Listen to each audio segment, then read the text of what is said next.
Hey guys, welcome to the RAMZPAUL show. I got a special stream tonight. We're going to talk a little bit about the Spanish Civil War. And it's a huge topic, but I want to kind of relate it to what's happening today in America because I know history just by itself can be boring, but there's a lot of parallels based on what's happening today in America and the West. And I want to dig into this. And I have to be honest, for the longest time, I didn't know much about the Spanish Civil War. Yeah, I knew Franco, the Republicans, and the nationalists, but that's about all I knew. Oh, I knew that Nazi Germany provided some help with Luftwaffe, the Condor Legion, I think it was called. But that was it. I didn't really know much of the causes or what really typified the war. And I want to do a shout out right now to Michael D. Michael D is part of my Substack. We have a community. And by the way, it's in the description below if you want to join it. And every Tuesday, we have a roundtable. And Michael D's, even though I've never met him, he's a good friend. He sends myself and Sasha stuff. It's really good. He sends me a lot of geeky war stuff, and Sasha a lot of horror magazines. She loves that. I like it too. And he really loves Spain, and he goes to Spain frequently. And he was into the Spanish Civil War, and obviously he would have supported the Franco and the nationalists. And he sent me that poster right here. This poster behind me, that was from World War II. There was a brigade from Spain that agreed to fight for Hitler in the war. Uh, and Though during World War II, Spain was neutral, and we'll get into why they were neutral. I never understood that either. So let me make sure. By the way, I'm on Rumble and I'm on YouTube. And yep, it's working good on Rumble. Sometimes I set up my key wrong, so I just wanted to double check that.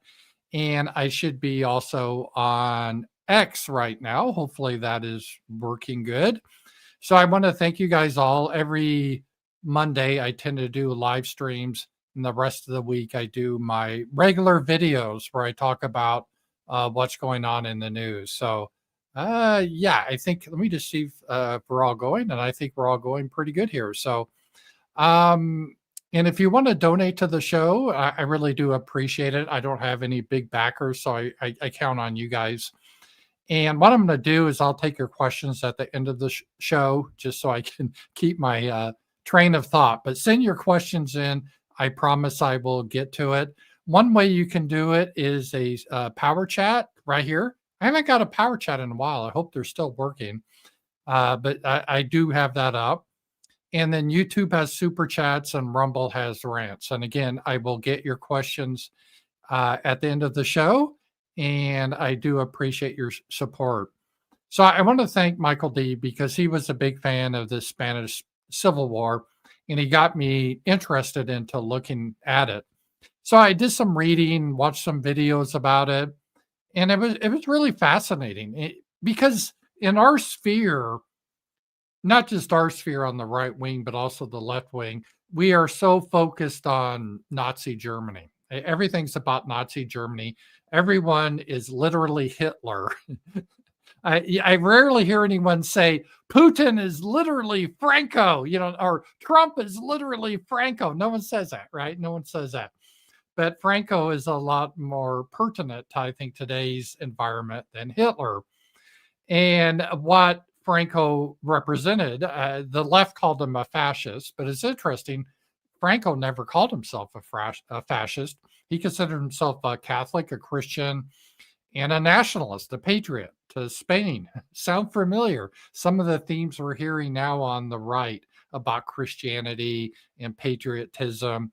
Again, as we go through this, you're going to see a lot of similarities.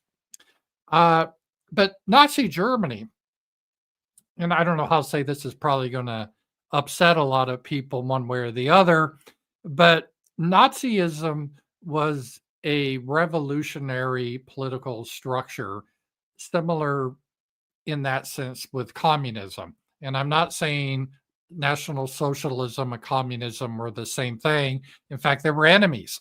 Obviously, Hitler hated Bolshevism, but they were similar in the sense they were both revolutionary. They were not conservative. And I think I'm going to have to define some terms here. Revolutionary in the first part of the 20th century was the idea we're going to remake man and how we live. And this came out of the 19th century about with atheism and the idea that God doesn't exist and we're in the industrial age now. We got to think of new ways to live. And the old ways to live of tradition, of monarchies, of the church, especially the Catholic Church, but other churches too, and the family, that was all out of date. We had to think of a revolutionary new way to set up our societies. And obviously, communism under Lenin was a big factor of revolution.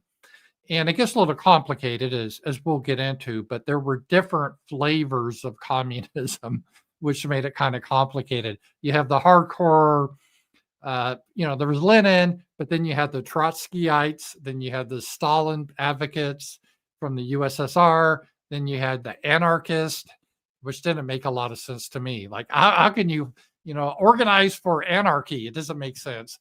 And then you had the socialist. So it was a grab bag of groups within that umbrella. But the key thing I think that held them all together that was different from Nazism or National Socialism is it was international. It wasn't focused on a specific country or a people, whereas National Socialism obviously had the big racial component. And no, National Socialism wasn't about killing all the other races. It was like, no, we need our homelands with our people. And Hitler's party, by the way, was National Socialist German Workers' Party. It had the word German in it. But it was for the German people. It wasn't for everyone else. It's a very German focused thing. Now, other countries could have their variations of National Socialism, but it wouldn't be Nazism technically. But if you notice, even in the term National Socialist and Workers' Party, that sounds pretty left wing, right?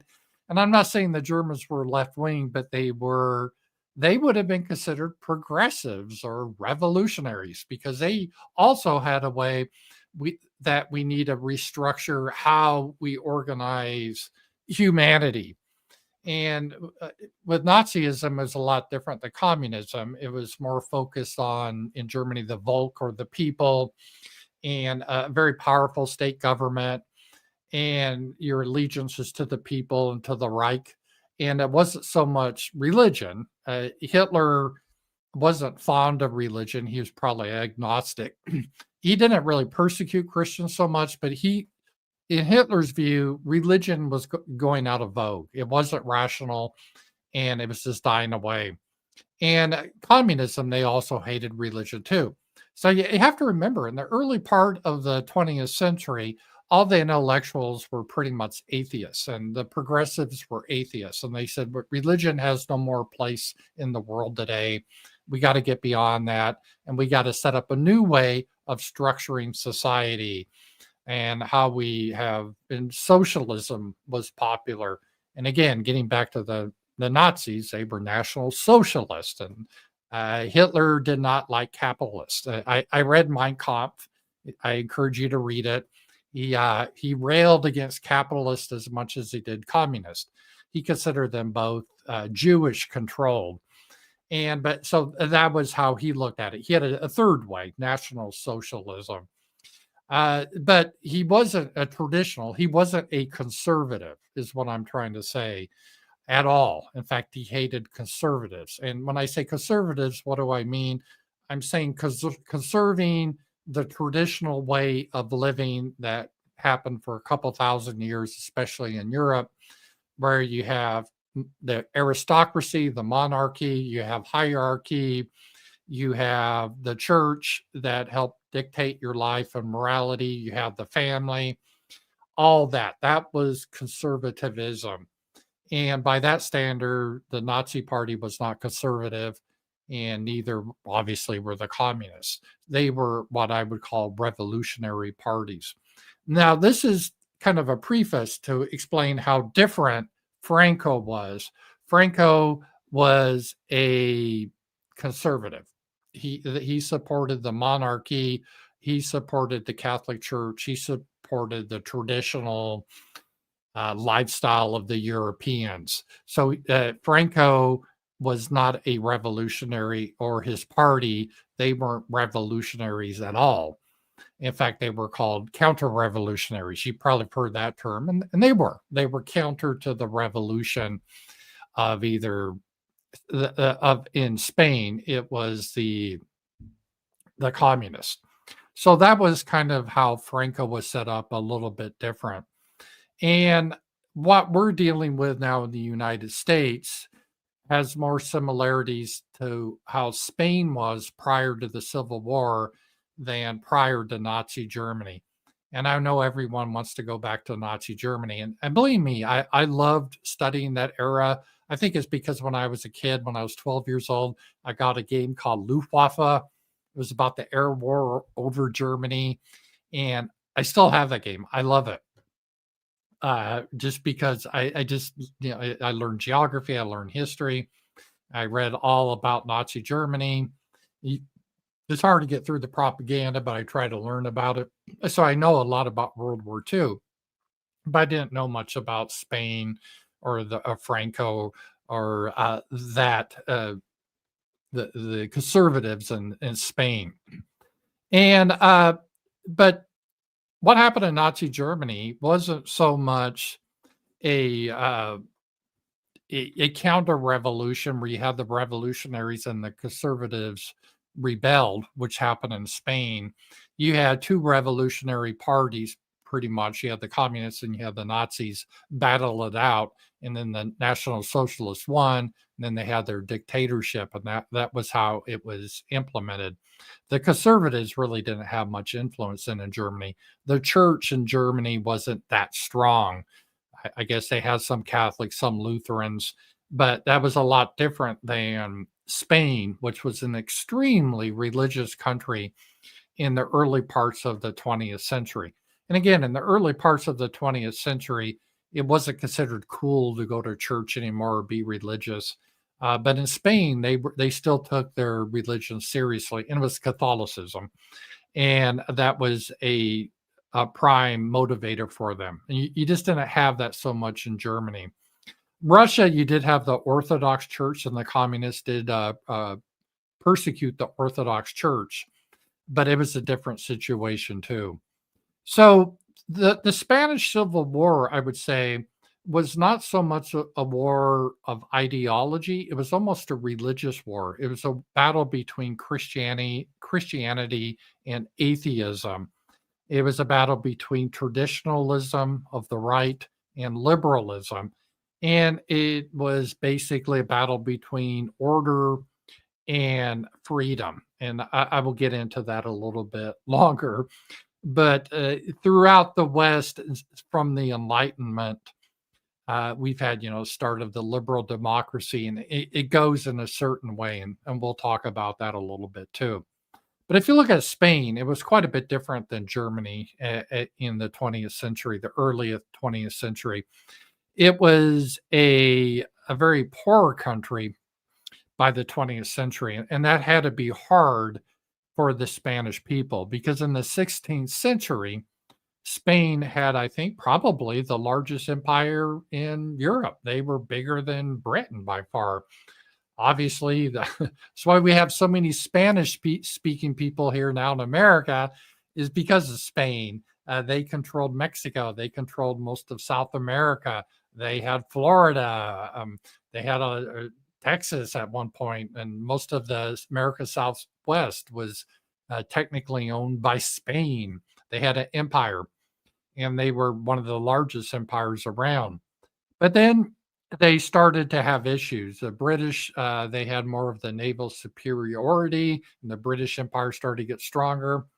And in the early part of the 19th century, the early 1800s, of course, we had Napoleon from France. And Napoleon waged war through Spain. And then Wellington from the British, they fought a lot. There's a lot of horrible battles in Spain. And the Spanish people, they suffered from both sides. They suffered from the French, but also the British too. I mean, people, the way they fought then was a little bit different. Wellington, for example, had a battle and he was considered pretty strict. He said, okay, I'm just not going to allow my troops run around, loot and rape forever. So after we take a city, you have 3 days to loot whatever you can, rape the women. But after 3 days, if you do that, I'm going to hang you. And he would. But that was considered, man, he was like real progressive. So that's how they dealt back then with battles, because you have to give the soldiers something. That's how they saw that. But hey, I'm going to keep it under control. Just 3 days. Just 3 days you guys got.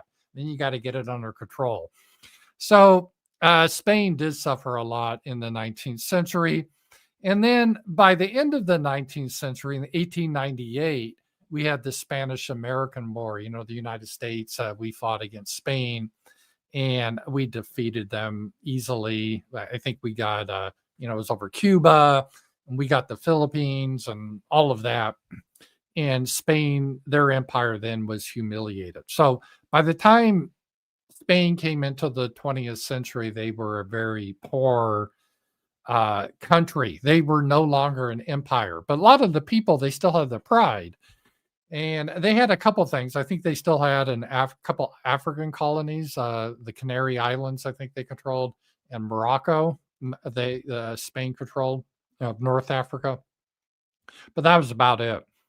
But a lot of the people, they still had a lot of pride, that, like the United States. You want to think back to how your country was, and it's hard for you to process that you've lost that all. So by the time the Spanish Civil War started in 1936, it had only been 38 years since the Spanish-American War. So there's people alive that remember that war when they still had their empire. So it was a very tough adjustment that was happening. And okay, so that was the time. So there was a crisis in Spain in itself, and they were a very poor nation at that point. So they used to be a very dominant superpower, the term we would use now, economic and militarily, right? They were just up there, Spain. Yeah, you remember that's how Columbus, Queen Isabella, she funded him, the Queen of Spain. And so they were very powerful. And now, at the start of the 20th century, they were probably one of the poorest countries in Europe. They were very backwards. And there was a lot of crime, lawlessness, and the roads were a disaster. Infrastructure was falling apart. The train system was the worst. And again, I'm trying to do a parallel to the United States. In many ways, it's not exact. Nothing in history is exact. But we as the United States were kind of going through a rapid evolution of Spain, where we were the biggest power at one time. And now we're starting to show some cracks. And while other countries, let's say China, their infrastructure is going ahead real fast, and even Russia, ours is starting to break apart, and we're having a lot of problems. And it doesn't seem our government's working anymore. In fact, right now we're in day, 16 of the government shut down. Everything seems in disarray. I'm not blaming Trump. It's just where we are. And Spain was feeling that at the early part of the 20th century. They were just in disarray. And then what happened is in 1921, they were fighting a war in Morocco against some, Muslim rebels. And they lost a major battle, and 10,000 Spanish troops were killed. And that was considered unthinkable. It was a disaster. It'd be like maybe an equivalent of Ukraine is lost, despite America funding, the Ukrainians. It just showed the military incompetence of Spain and the corruption.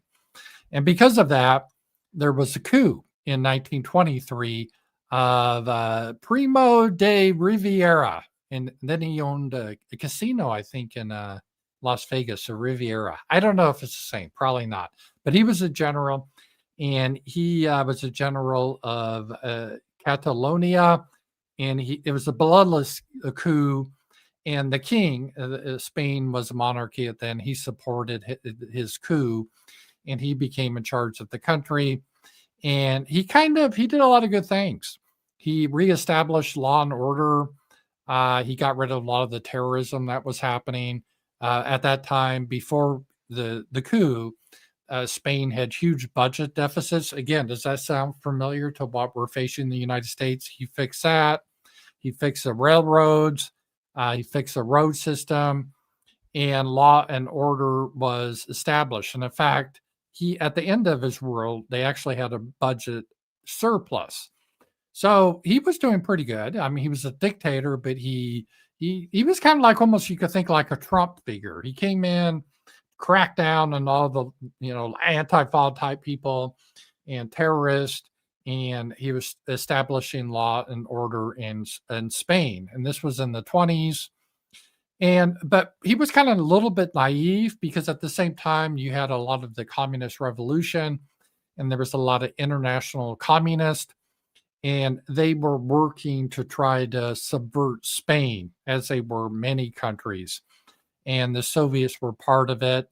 And so what happened then is, by 1930, the rest of the world was in a depression, or after the stock market crash, and Spain was doing fine economically, but they had a currency crisis caused by international bankers that didn't like Spain. I'll just leave it at that. You could figure out who were the international bankers, but that created a lot of controversy. And so it crashed the currency. And at the same time, Primo, he was getting pretty sick at that time, and he resigned on January 28th, 1930. And 2 months later, he died. I think he had tuberculosis or something. And so that kicked off a really turbulent period there. And so there was a turbulent a period right there that in a year later, they had another election finally. And Manuel Azanas, and he was a socialist. So by 1931, you got what we would call a woke, like Obama, Biden government got in Spain. And at this point, they were influenced by a lot of outside agitators that were communist, and the international cosmopolitan type of people, the globalists. And they tried to transform Spain because they had a different view of Spain. They were revolutionaries. And for example, they banned religious education. Beforehand, a lot of people sent their kids to religious school. They banned that. There started to be a lot of churches that were burned. Now, the government officially didn't do it, but it was sort of like in Canada. Remember, they had all those churches burned in Canada, and Trudeau didn't do anything about it. It was kind of the same situation. Now, if there would have been, let's say, a mosque burned in Canada, oh my God, the whole Canadian Mounties would be working around the clock to solve the problem. But when it's a Christian church, they didn't really care, right? Because Trudeau doesn't like Christians, and Azanis didn't really like Christians either. So the government kind of turned a blind eye. They allowed leftist violence to go on. They didn't really do it directly, but they turned a blind eye. And we're going to see this as a common theme. And again, this is kind of equivalent, I would say, what we saw especially under Biden and a lot of parts of California, where they allowed Antifa and BLM to engage in burning down buildings, committing crimes, but the government, they just looked the other way. And that was what's happened in 1931 in Spain. And one of the first decrees that they did when they took over in 1931, they reversed a decree by Isabella. Remember, I mentioned Isabella from Columbus. She funded Columbus. Well, Isabella did more than just fund Columbus. At the time, she also had a decree that expelled the Jews from Spain for whatever reason. No fault of their own, I'm sure. But she expelled them because she thought, horrible anti-Semite, but she thought they were creating mischief in Spain, so she kicked them out. That happens frequently. Who knows why? But she was just blinded by hate. But that was officially still on the books. I mean, they didn't enforce it. There were still a lot of Jews in Spain at that point. But when this Azanis got in, that was the first thing they repealed, which a lot of people are like, this allowed for a lot of the conspiracy theory that some people believed in. I'm not saying I did, but in the early 30s, 31, that the reason the general that had pretty much fixed Spain, Primo, the currency crisis was by international forces that were a lot of Jewish. And so this kind of led credence to that. I don't know. A lot of people say that's just a conspiracy theory, but that is what they did. That was the first thing they did. So this was a disaster. Then they tried to do some land reform, collectivization, and within quick, so Primo since 1923, so for about 7 years, he had really fixed Spain, kind of like a Donald Trump figure.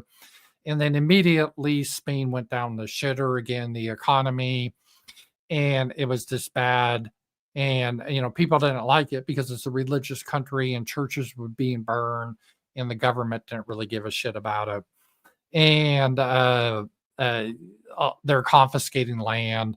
And so there was another election in 1933 and the right won.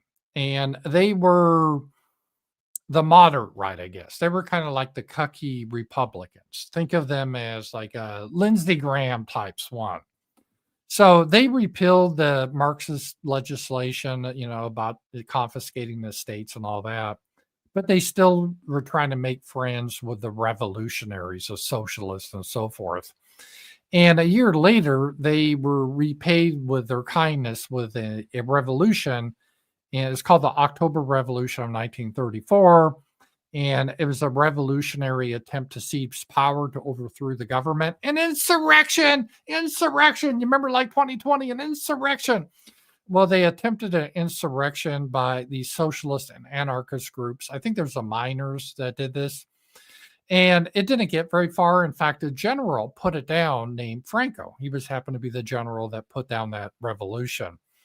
But the problem is, after they put this down, remember you kind of had the cucky people in charge, kind of like our cucky Republicans. They're like, we can't really punish them hard. So nothing much was done to the insurrectionists. And they kind of went on their way. And then what happened is there's a lot of agitators that got in there, and there was another election in 1936. And this is when everything went to shit. 1936 was a very, very bad year for Spain. It wasn't a good year. Some years are just really bad. And 1936, they had an election. And oh, wow. This is where the Civil War started. Horrible shit happened this year. Just crazy shit, right? So what happened? There was a lot of tensions, and there was an election, and there was a coalition called the Popular Front. Now, I guess that's a good name for a political party, right? You're not going to call yourself the Unpopular Front, right? So there were the Popular Front. They were kind of a coalition of what we would call, let's say, our equivalent to like our Democrats, but they also cozied up to like socialist and communist. And then there was a separatist party, Catalonia. That was a region that wanted to be separate. And so they kind of had, it was a hodgepodge of groups, right? And they had an election on February 16th. And the problem with the election, it was like the 2020 elections, allegedly, in the United States, where there was allegations of a lot of fraud. And I guess the leftists, there was allegations the leftists cheated, they destroyed ballots, the whole bit. The election was disputed. Let's just put it that way. And the leftist mobs at the time, they became emboldened and they started to attack right-wing people. And when the Popular Front got in charge, they did some things in the procedural in their parliament that was basically unconstitutional to try to expel a lot of right wingers. And again, we've seen this type of thing now happening in at least in Europe. They try to kick in Germany the AfD, in France, Le Pen's party, in Romania they didn't like the results of the election because they're fascists, so they kicked them out. Well, they were starting to do this here. And historians look back, if looking at the actual vote, probably the right wing won 51% to 44%. But because of fraud, the left wing took control, which is, that happens sometimes. That wasn't the start of the rebellion, though, or it wasn't a revolution. It was a rebellion. But they had their candidate they put in February was a guy named Manuel Diaz. And immediately they turned the clock back to 1933 and put in all the socialist ideas and banned church education, and the church burning started again, where mobs of woke Antifa people would start to burn Catholic churches and the government wouldn't do anything. And then they started the process of granting general amnesty to the previous communists, the ones that did that attempted insurrection. They did a total amnesty for those people. And then they started this idea of what we would call hate speech, where there was a small party called Falange. They were fascist, and they were arrested by the government for what we would call hate speech. But the communists, they could do whatever they want. So the government in charge now wasn't really communist. They were like our Democrats, but they were cozying up to what we would call the woke element, the anarchist and the communist and so forth. So it was a situation where communists, they could kill right-wing people or nationalists, and the government really wouldn't investigate. But if it happened in reversed, oh my God, there'd be a huge crackdown. Sound familiar? That was the situation that was in Spain in the spring of Spain. And then by March, they already got a new guy in charge, Quiroga. And he was kind of a moderate leftist, and he was, because they were having economic problems, he was trying to fix the economic problems, but things were getting pretty bad. And what really kicked off the rebellion, it was almost like a Charlie Kirk incident. It was like their Charlie Kirk in Spain. There was a guy in Spain at the time. He was a monarchist. He was a traditionalist.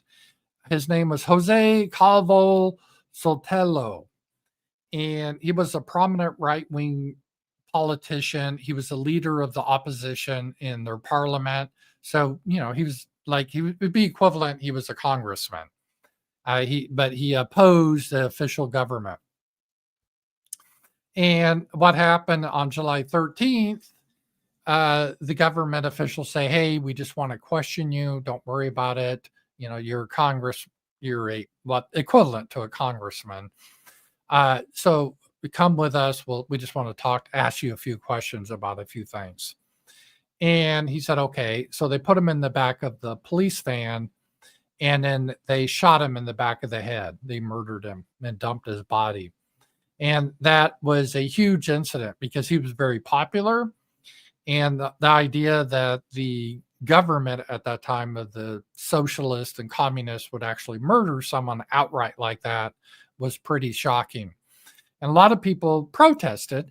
And the government's response to this, just remember under Biden or all that type of thing, his control of social media companies. Remember, if you criticize BLM for doing killings, the solution was to shut you down. It's that way in Britain now, right? So if a bunch of immigrants come over and rape English children, if you complain about it, the situation England thinks is to arrest you, the people complaining about it.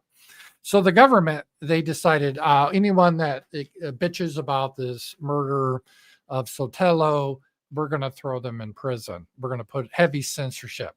A trust and safety board, they would have called it now, right? For your trust and safety, you can't criticize this assassination.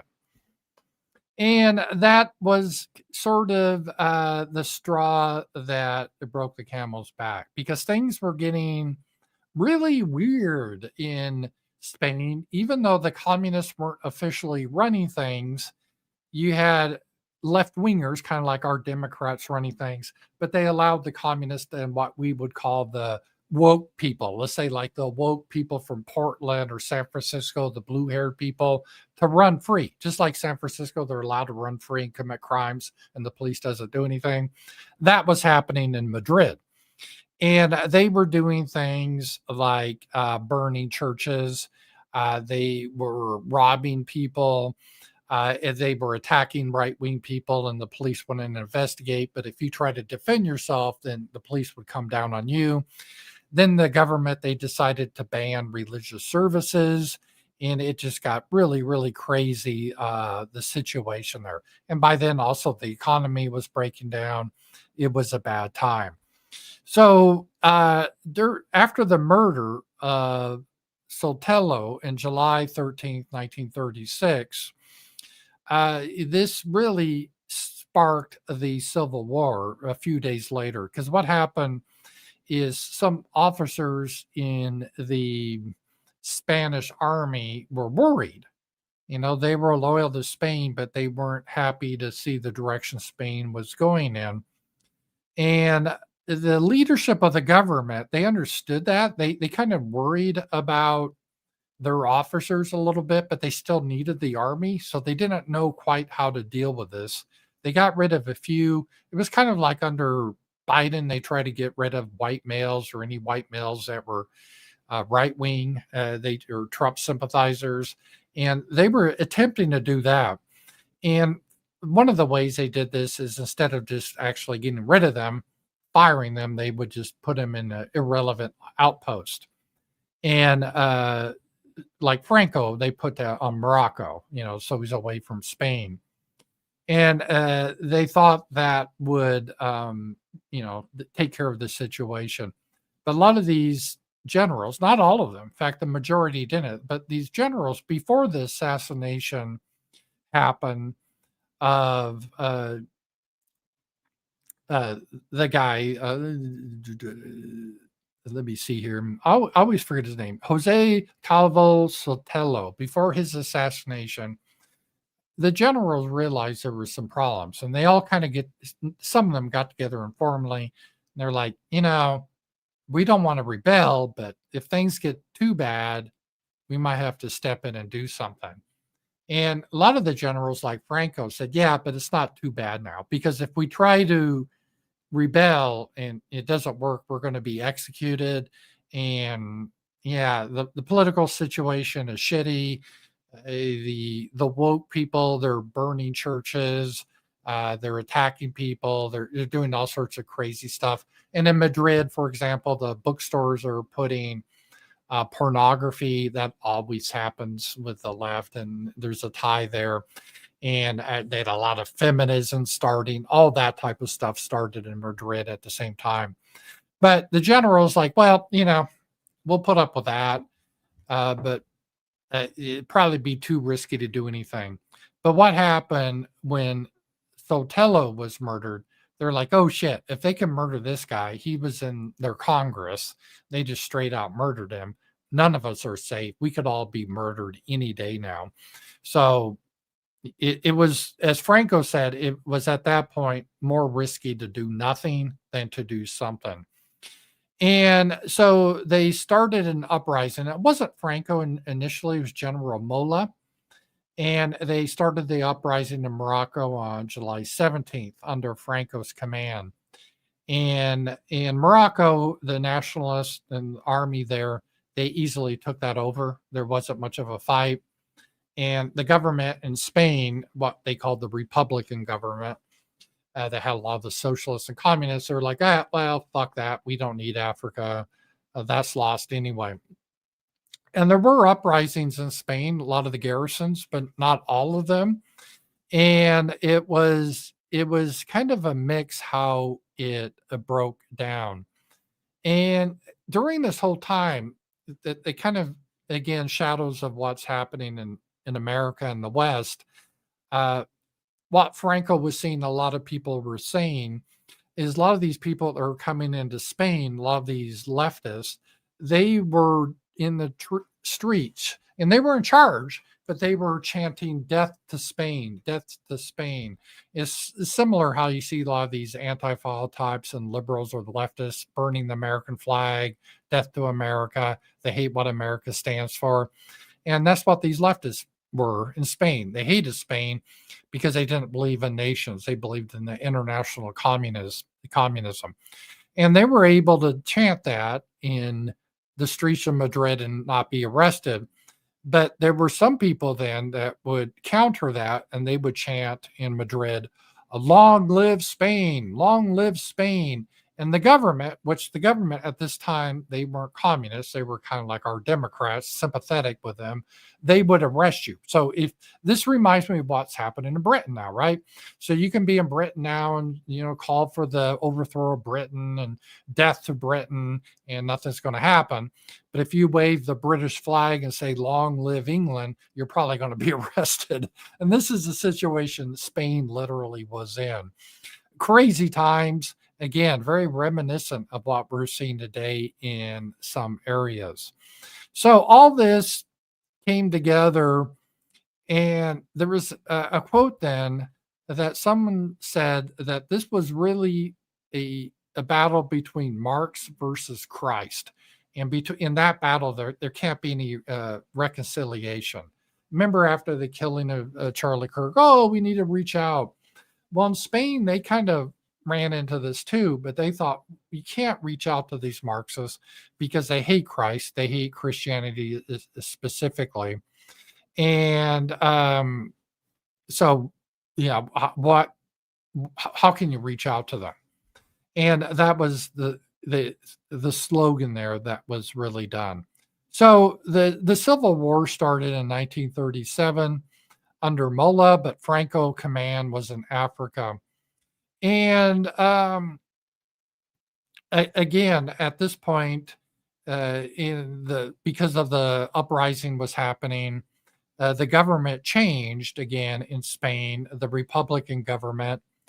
And by July, they got someone that was more leftist.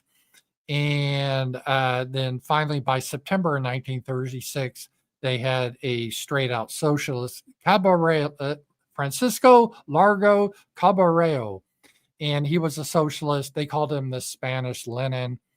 And he was in power for a while. And he declared that the battle is against fascism. So this whole anti-fascism thing that we still see today, right?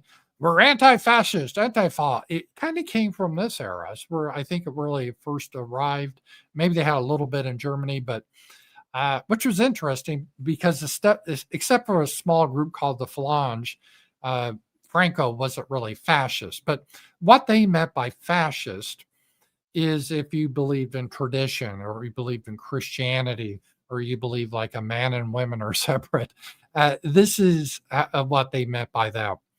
And they were fighting against fascism, and that was always their motto going forward. So, and there was a lot of people that warned the left at the time. One famous guy said, "Yeah, you're winning now, and it's just like in Britain now against the right and many countries that you're killing right wingers and suppressing them, censoring them." But this guy said, "A day will come when the violence you unleash will be used against you." It's kind of a warning. So it's kind of like we see in the left here, they're constantly attacking right wingers, including assassinating Charlie Kirk and other attacks, and the media covers for it and the government. But there's always a warning that could be unleashed against them one day. And that's what happened. And meanwhile, the underground, the Falange, there was the underground. They were kind of the secret fascist militia. They were being trained. They weren't really part of Franco. They were their own thing, but they were the only ones basically fighting back before the Civil War broke out. Now, when the Civil War broke out, the army in Morocco, they rebelled and they were loyal to Franco. But the problem is, if you know your geography, there's a Mediterranean Sea between Morocco and Spain. So how do you get the troops over? And because most of the Navy was loyal to the government or the communist, because what happened is that a lot of the Navy sailors, they murdered all of their officers, but they didn't really know how to sail the ships in or do anything. But so they had those ships, but obviously they weren't going to take Franco's army across. So they out of the 24 major generals at the time in Spain, only 4 rebelled. But when you went under the class of generals, there's a lot more that went on the nationalist side. And it was interesting because I've often talked about the Civil War, what's happening in the United States between red and blue. It's not like our first Civil War with North versus South. It's not like that. It's more like Spain. In Spain, the leftist, woke, whatever you want to call it, socialist, communist, Republican, what they called Republican, it was primarily in urban areas, especially Madrid, but like Barcelona and other major cities. And out of the 7 major cities, 5 were in the Republican or communist hands. But the nationalists, they controlled the rural areas, especially the north and then the very south, because it was more conservative and they had a lot more support of the people in the rural areas. And so the Civil War broke out, and what were called the Republicans, which were again allied with the socialist, anarchist, communist. The leader, they had all these militias. They were like what we would call anti-fall militias, and they gave them weapons. But these anti-fall militias, for the most part, they weren't really interested in fighting the so-called fascists. They were more into using their weapons to rob store owners, rape people, and start to do horrible things to people. And this is in 1936 was a very dark year, and they started to like rape nuns. They would capture priests and they would bury them alive after torturing them and put them in a coffin while they're alive and bury them. And it even, I won't show it on YouTube, but you can find the photo. They would dig up nuns that were buried like years ago. They would dig up their bodies and drag their bodies through the streets because they hated Christianity and Christ so much. And it was really dark, very, very dark time. And Madrid was it was like anarchy. There was a lot of crime there. And so because of these actions, the population, for the most part in Spain, they supported the nationalists under Franco because they were Catholic and they weren't cool with digging up nuns and dragging their bodies. I mean, that'd be something you'd hear our anti-fall do. I wouldn't doubt they would do something like that. But it wasn't, as we would say now, good optics. So Franco, he had an advantage, even though that the communists or the Republicans, the socialists, the anarchists, they had most of the major cities, but Franco had most of the countryside, and he didn't really have to worry about his logistics too much or his supply lines because the people supported him. And what also, so you have the Civil War now, and on the socialist side or the communists or the Republicans, whatever, they use the term Republicans. I don't like to use that term because it confuses it with modern our Republicans, but I'll just call them the communists. It's more complex than that. But they, so then what do? So they had the Navy, but the Navy was worthless because they killed all their officers and they didn't know how to sail the ships. They had control of the Air Force, which at that time, the Spanish Civil War was really when the Air Force really first made the difference. I know they had airplanes in World War I, but they had become more sophisticated by the Spanish Civil War, and they had about half the army that was loyal to the government. But the problem is they didn't know who to trust in the army, so they purged a lot of the officers, even some that were loyal. And they ended up with people that didn't really know how to lead an army. And so the army wasn't that good because it had poor leadership. And so that was part of the problem. And the other issue was religious because the atheists, they don't believe in life after death. So they weren't really keen on dying, risking death. They were happy to murder people. That was fun. Raping people was fun, like nuns. That was fun. Digging up bodies and doing all that shit was they thought was fun. But they didn't think really risking fighting was fun. So a lot of them didn't really want to fight. Whereas the nationalists, they were really hardcore. And they weren't these weak Christians. They had this phrase that the soldiers, they had faith in God. They had one hand had a grenade, the other hand had a rosary in battle. And that was kind of their model. So they were willing to die to be martyrs for the cause. And so that's what happened there. So the North was in control with the nationalists, and it was Mola, Emilio Mola. Remember, he was the main guy. It wasn't Franco, but he was in the North. Franco was in Africa, but the North had problems because they didn't have the cities, so they didn't have a lot of ammunition.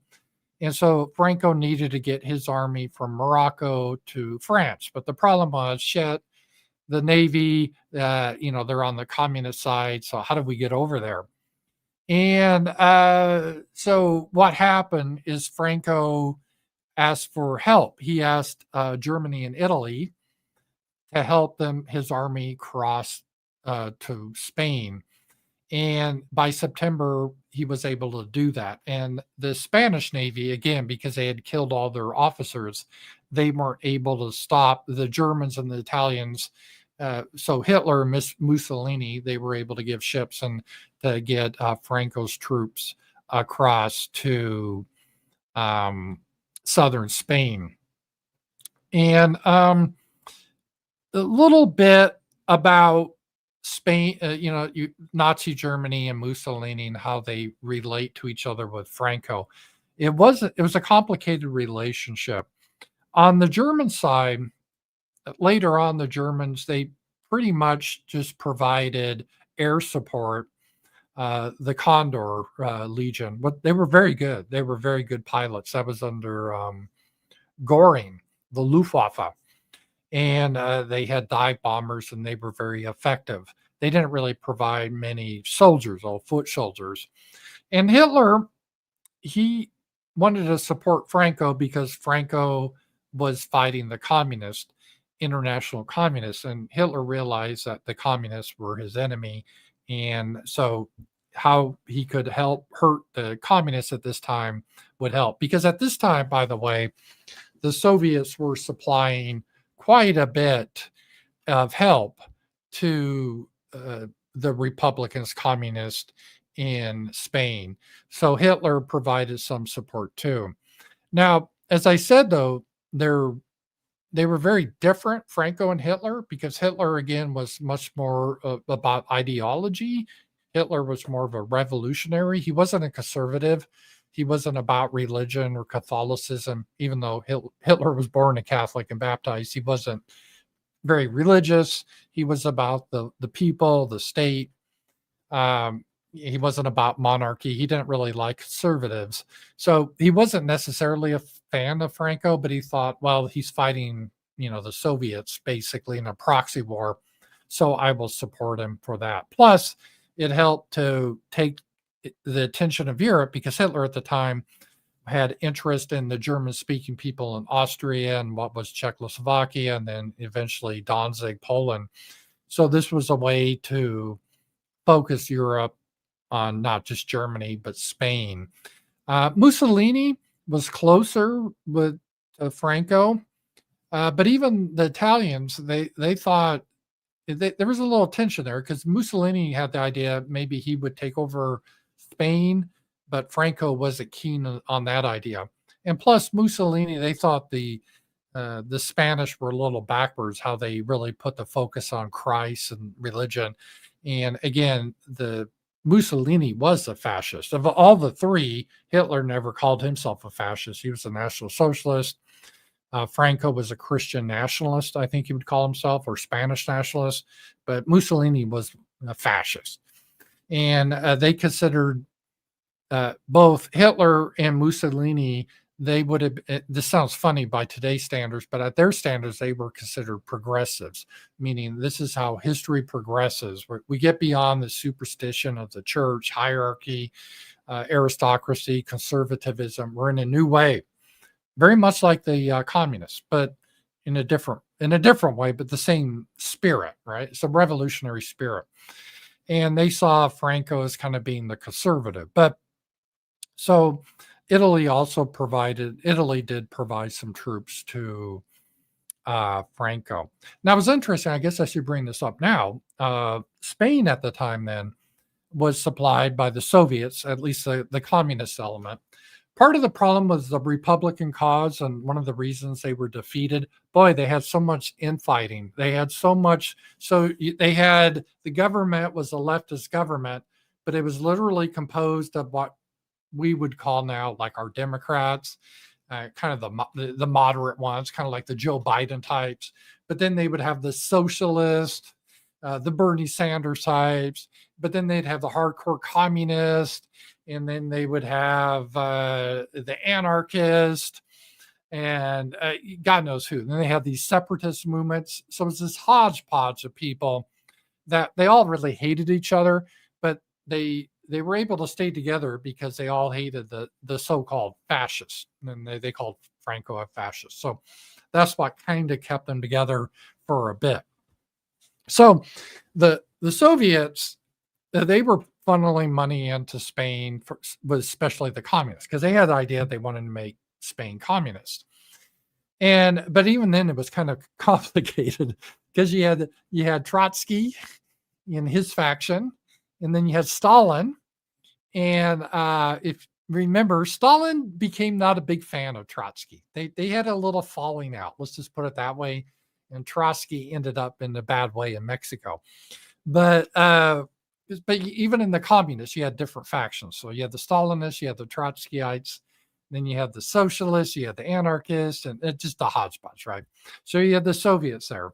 And then a big supporter of Spain that was given a lot of weapons and money was France. And because the leader of France at the time was a Jewish guy that really did not like Christians. And so he was funneling a lot of money into Spain, although it was kind of bad optics. So they had to try to keep it on the down low. But probably the Republican army, meaning the communist socialists, they got probably most of their support from France. And so again, that's where you got the anti-Semitic tropes, because again, a Jewish prime minister or president of France was funneling money into the communist socialists because he wanted to attack the Catholics in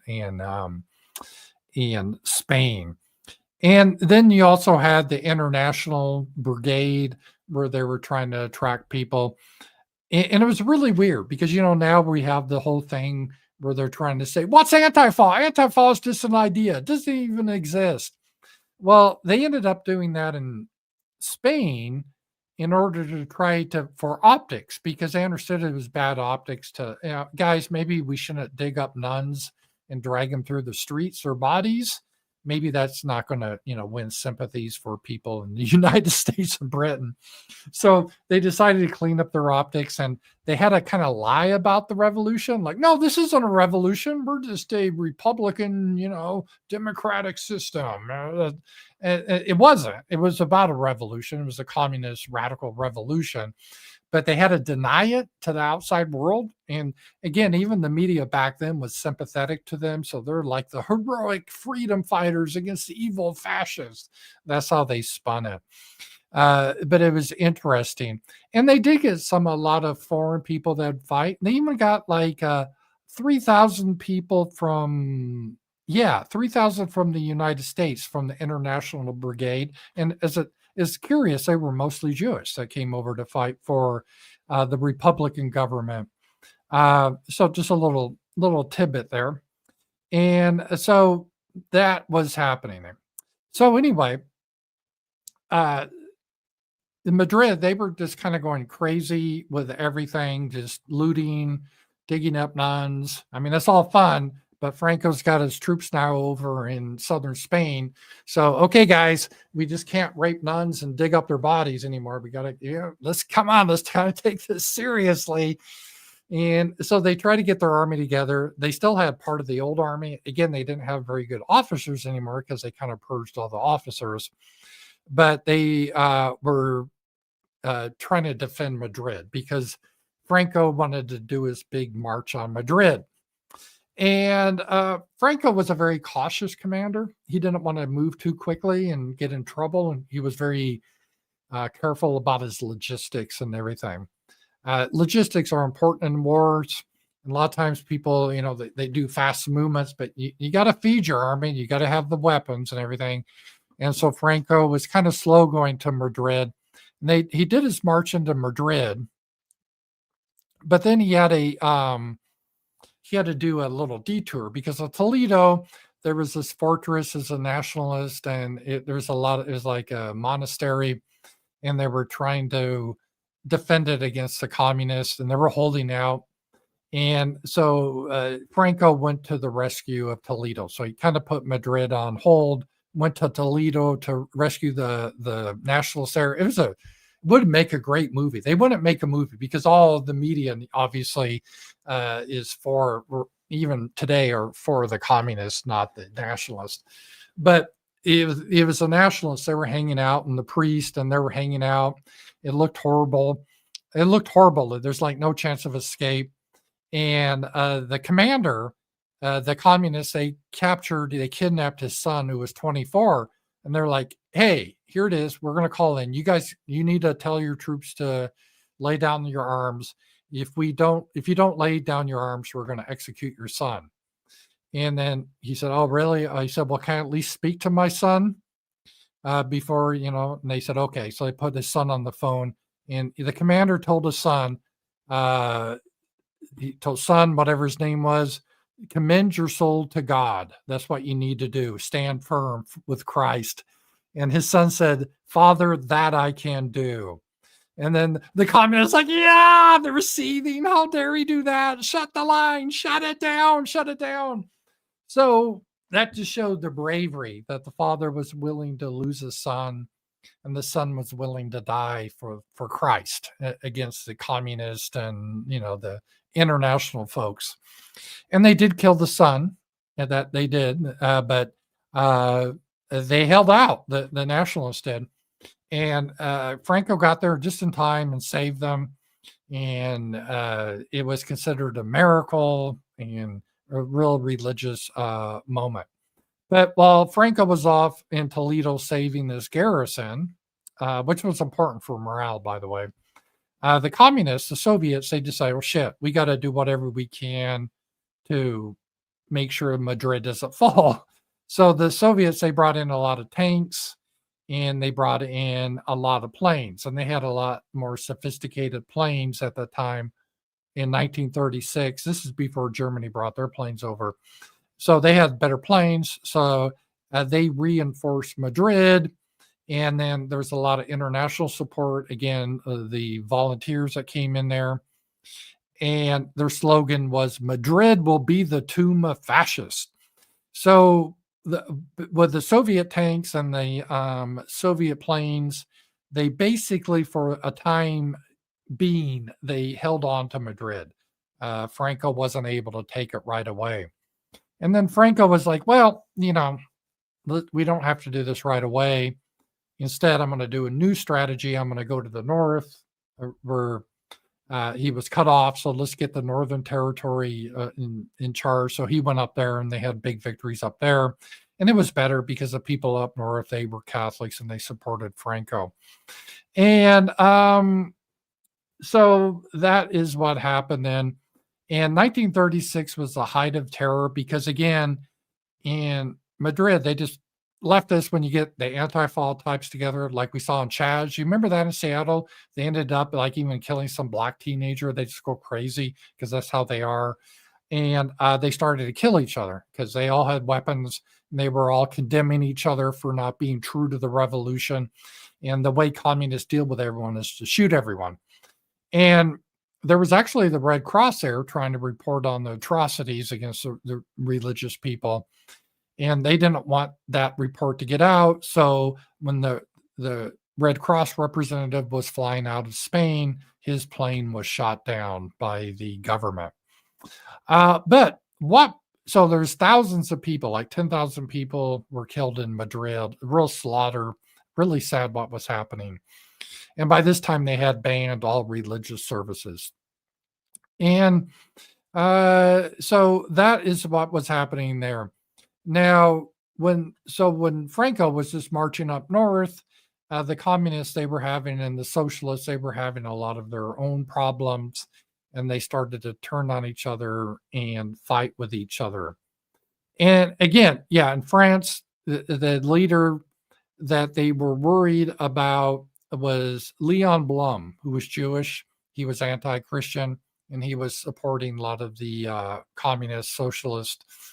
And if you ever want to know why Franco didn't join the war in World War II with Nazi Germany, because you have Nazi Germany and Italy were together, and Japan, but why was it Spain? Well, Spain, Franco was really worried that France may invade Spain because he knew Leon Blum didn't like him. He didn't like Christians, and he didn't want France to get in the war.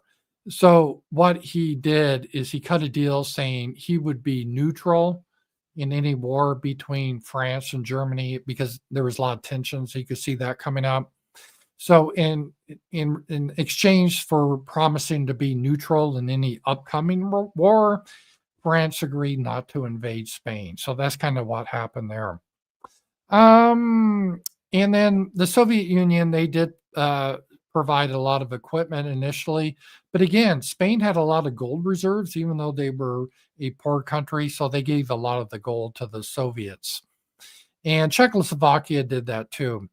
Italy, they didn't fight very well in the war for Spain.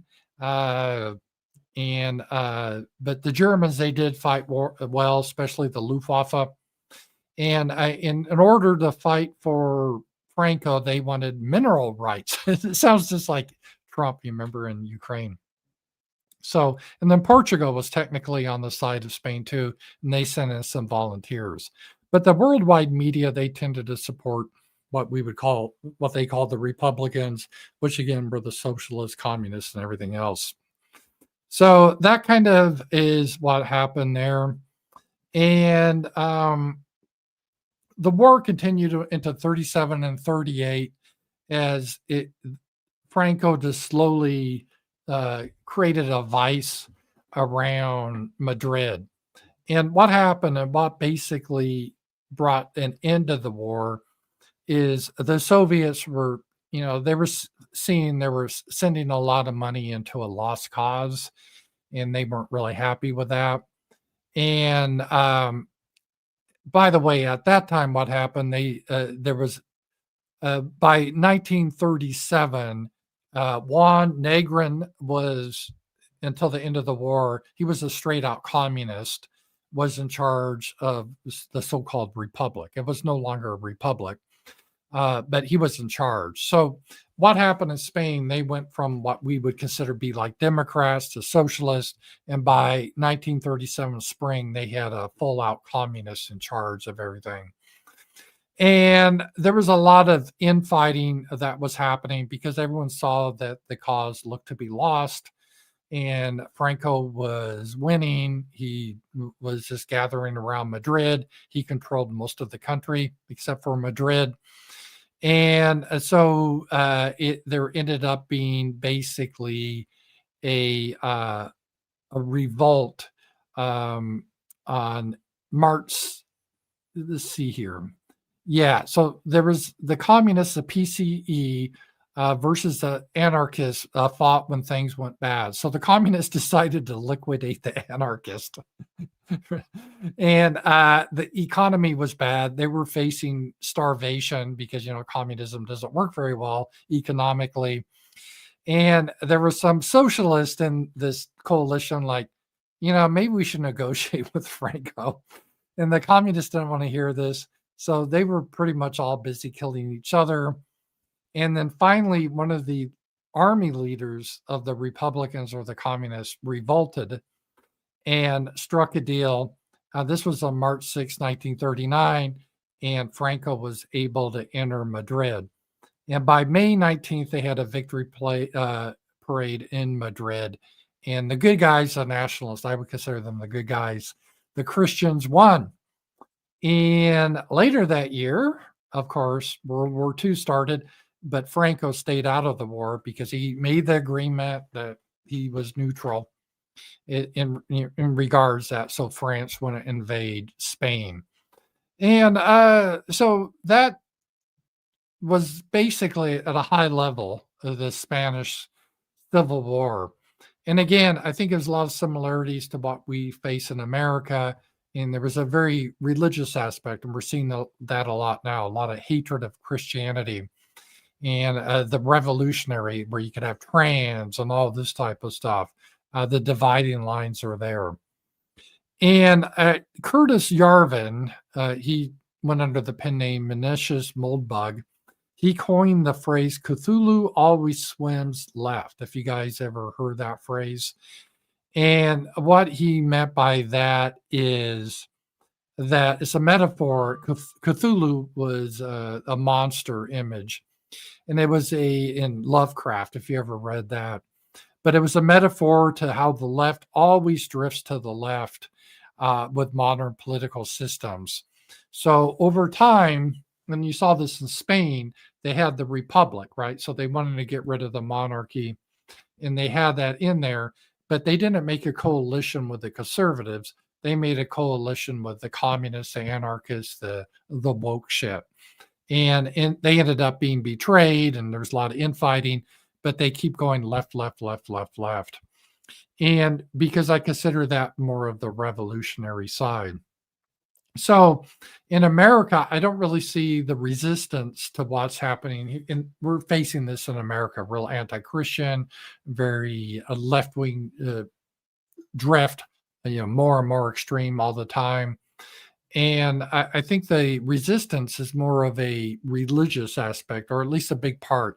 I don't see it so much as, again, everyone wants to talk about Hitler or anything like that. I don't see the parallels very much with Hitler getting power. It's more like Franco. It's just, will we have our Franco to come in and set things straight? So that was sort of the kind of the high level overview of the Civil War with that. And hey, I go over some of your super chats. And I wish when I do these, I wish Z-Man. This is when I really miss Z-Man, because this would have been a great Wednesday night show with Z-Man. He has a lot of insights. He was a real educated person, and he could have had some insights into the Spanish Civil War. Jack Pittsburgh, good evening, Rams. I really appreciate your deep dive on a single subject style videos or streams. Of course, your top 5 story videos are great too. Yeah, tomorrow I'll have my top 5, but I decided on the stream, instead of doing a top 5 video on my stream, I'll just do it, might as well just do about a deep dive. All right, let's see here. And I'll just go through here, super chats here. Okay. All right. So I think that was about the only question I got, but I do appreciate that. So let me just go through this again here. Yeah. All right. So that was basically the Spanish Civil War, and to relate how it will with America, I think it's more of a battle of conservatism. And conservatism doesn't mean being not aggressive. It just means the basic nature of humans versus the revolutionary view of you can change humans in a whole different way. Change the family. Instead of being a mother, father, you can have like 2 gay men, or you change your sex. So if you wear a dress, you can be a girl. That's the whole revolutionary spirit, which is Franco was definitely opposed to that. And I see that as more of the war we're facing right now in the United States. So the potential civil war is in these elements. And you see, it's amazing when I saw this. This is the same type of things, how the left engaged in censorship and tried to cut down. They didn't want debate on certain topics, and how they would selectively enforce laws. We see that in Britain all the time. So that was an interesting thing. So I see a lot of parallels between us and the Spanish Civil War. So if you get the chance, I would recommend uh, checking that out and looking at some of the books on that. And again, it's hard to find good ones. I would recommend Zoomer Historian. I saw someone in chat mention his name. He had a great video that was more balanced because, again, the mainstream type of people, they kind of support the socialist leftists against the evil fascist, but it was a little bit more complex than that. After I read the history, is definitely the nationalists, as they call themselves. They didn't call themselves a fascist. The nationalists and Christians were definitely the good guys. So, okay, guys, it was fun doing the stream with you tonight, and I will talk to you guys later. Bye bye.